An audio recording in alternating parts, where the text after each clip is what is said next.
12 heures exactement après le départ de ce bol d'or Mirabeau, 12 heures exactement après le départ, le bateau, un bateau potentiellement vainqueur de cette course est en vue de la ligne d'arrivée et en vue, il faut le dire vite évidemment, puisque la nuit est en train de tomber, Sophia, mais on l'a vu, il est en vue, simplement entre lui et la ligne d'arrivée, il n'y a pas beaucoup de vent. Pour l'instant, quelques airs évanescents. Est-ce que Christian Valle va réussir à remplir, à franchir cette dernière étape pour devenir le vainqueur qui compte le nombre de victoires le plus nombreux du bol d'or? Ce serait 8 victoires, Sophia. Et oui, il établirait un nouveau record à 8. Et on le voit là au large de la rampe de Cologny. Il est vraiment pas loin.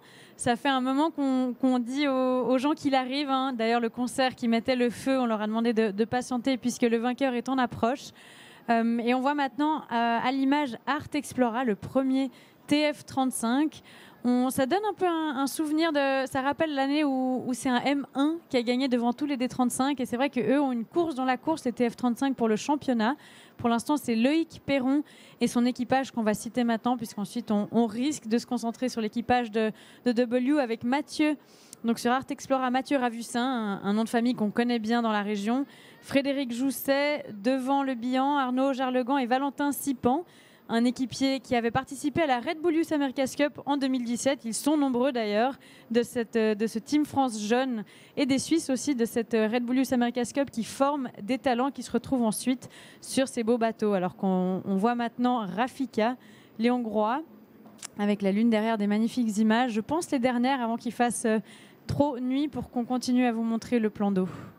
Ils glissent ces bateaux, ils glissent sur un lac d'huile, ils arrivent encore à glisser, le D35 a même une plutôt jolie vitesse, vu d'ici on le voit, on les voit les lumières de la rade, on le voit le jet d'eau, on le voit le phare de la Société nautique de Genève, c'est bien sûr ça qui est visé par cet équipage. Il faut surtout pas bouger sur le bateau, surtout pas casser l'air. Chaque mouvement, chaque vague est un problème. Je le dis aussi pour les bateaux suiveurs qui vont aller vouloir saluer le vainqueur. Faites attention, ne leur faites pas trop de vagues. Ça les freine de manière radicale. Et pour l'instant, on les voit glisser. Je vais donner le nom de l'équipage de W-Team quand même pour l'instant. Christian Valle, évidemment, à la barre. Mathieu Cadei, Romain Desferrard, Romuald Hauser, Nelson Métro, une dynastie.